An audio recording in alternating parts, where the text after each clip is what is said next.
ఓం శ్రీ కాత్యాయని దేవి నమః. అందరికీ నమస్కారం అండి. దేవి శరన్నవరాత్రుల్లో 4వ రోజు అయినటువంటి ఆశ్వయుజ శుద్ధ చవితి రోజు అమ్మవారు శ్రీ కాత్యాయని దేవి రూపంలో దర్శనమిస్తారు. కాబట్టి ఈ రోజున అమ్మవారి అష్టోత్తర శతనామావళి చదువుకుంటూ అమ్మవారి మల్లె పువ్వులతో కానీ మందార పుష్పాలతో కానీ పూజించాలి. ఈ పుష్పాలు లభించకపోతే కుంకుమతోటి అక్షింతలతోటి అమ్మకు పూజ నిర్వహించుకోవచ్చు. శ్రీ కాత్యాయని దేవి అష్టోత్తర శతనామావళి ప్రారంభ. ఓం గౌర్యై నమః. ఓం గణేశజనన్యై నమః. ఓం గిరిజాతనూభవాయై నమః. ఓం గుహాంబికాయై నమః. ఓం జగన్మాత్రే నమః. ఓం గంగాధర కుటుంబిన్యై నమః. ఓం వీరభద్రప్రసవే నమః. ఓం విశ్వవ్యాపిన్యై నమః. ఓం విశ్వరూపిణ్యై నమః. ఓం అష్టమూర్త్యాత్మికాయై నమః. ఓం కష్టదారిద్ర్య సమన్యై నమః. ఓం శివాయై నమః. ఓం సాంబవ్యై నమః. ఓం సాంకర్యై నమః. ఓం బాలాయై నమః. ఓం భవానై నమః. ఓం భద్రదాయిన్యై నమః. ఓం మాంగళ్యదాయిన్యై నమః. ఓం సర్వమంగళాయై నమః. ఓం మంజుభాషిన్యై నమః. ఓం మహేశ్వర్యై నమః. ఓం మహామాయాయై నమః. ఓం మంత్రారాధ్యాయై నమః. ఓం మహాబలాయై నమః. ఓం హేమాద్రిజాయై నమః. ఓం హైమవత్యై నమః. ఓం పార్వత్యై నమః. ఓం పాపనాశిన్యై నమః. ఓం నారాయణాంశజాయై నమః. ఓం నిత్యాయై నమః. ఓం నిరీశాయై నమః. ఓం నిర్మలాయై నమః. ఓం అంబికాయై నమః. ఓం మృడాన్యై నమః. ఓం ముని సంసేన్యాయై నమః.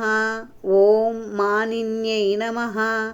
ఓం మేనకాత్మజాయై నమః. ఓం కుమార్యై నమః. ఓం కన్యకాయై నమః. ఓం దుర్గాయై నమః. ఓం కలిదోష విఘాతిన్యై నమః. ఓం కాత్యాయిన్యై నమః. ఓం కృపాపూర్ణాయై నమః.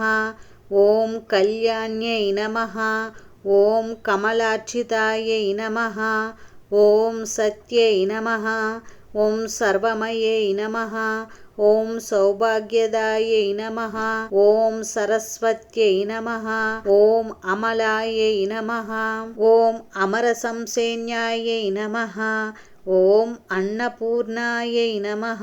ఓం అమృతేశ్వర్యై నమః. ఓం అభిలాగమ సంస్థుతాయై నమః. ఓం సుఖసచ్చిస్తురాయై నమః. ఓం అంబాయై నమః. ఓం బాల్యరాధికాభూతా నమః. ఓం భానుకోటిపురాయై నమః. ఓం సముద్యతాయై నమః. ఓం హిరణ్యాయై నమః. ఓం వరాయై నమః. ఓం సూక్ష్మాయై నమః. ఓం సీతాంశుకృతశేఖరాయై నమః. ఓం హరిద్రా కుంకుమాయై నమః. ఓం ఆరాధ్యాయై నమః. ఓం సర్వకాల సుమంగళ్యై నమః. ఓం సర్వభోగప్రదాయై నమః. ఓం సామసికరాయై నమః. ఓం వేదాంతలక్షణాయై నమః. ఓం కర్మ బ్రహ్మమయే నమః. ఓం కామకలనాయై నమః. ఓం వాంఛితార్థాయై నమః. ఓం చంద్రార్కాయుత తాటంకాయై నమః. ఓం చిదంబర శరీరన్యై నమః. ఓం చక్రవాసిన్యై నమః. ఓం దేవ్యై నమః. ఓం కామేశ్వరపత్యై నమః. ఓం కమలాయై నమః. ఓం మురారిప్రియార్థాయై నమః. ఓం మార్కండేయగై నమః. ఓం సర్వప్రసాదాయై నమః. ఓం పుత్రపౌత్రవరప్రదాయై నమః. ఓం పుణ్యాయై నమః.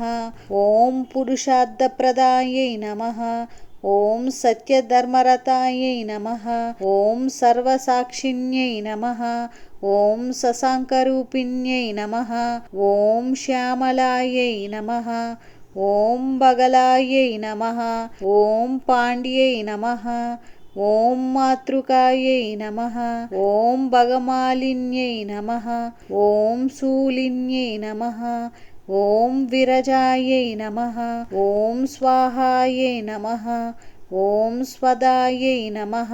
ఓం ప్రత్యంగిరాంబికాయై నమః. ఓం ఆర్యాయై నమః. ఓం దాక్షాయణ్యై నమః. ఓం దీక్షాయై నమః. ఓం సర్వపశుత్తమోత్తమాయై నమః. ఓం శివాభిధానాయై నమః. ఓం శ్రీవిద్యాయై నమః. ఓం ప్రణవార్ధస్వరూపిణ్యై నమః. ఓం ప్రణవాద్యై నమః. ఓం నాదరూపాయై నమః. ఓం త్రిపురాయై నమః. ఓం త్రిగుణాంబికాయై నమః. ఓం షోడశాక్షరదేవతాయై నమః. ఓం మహాగౌర్యై నమః. ఓం శ్రీకాత్యాయన్యై నమః.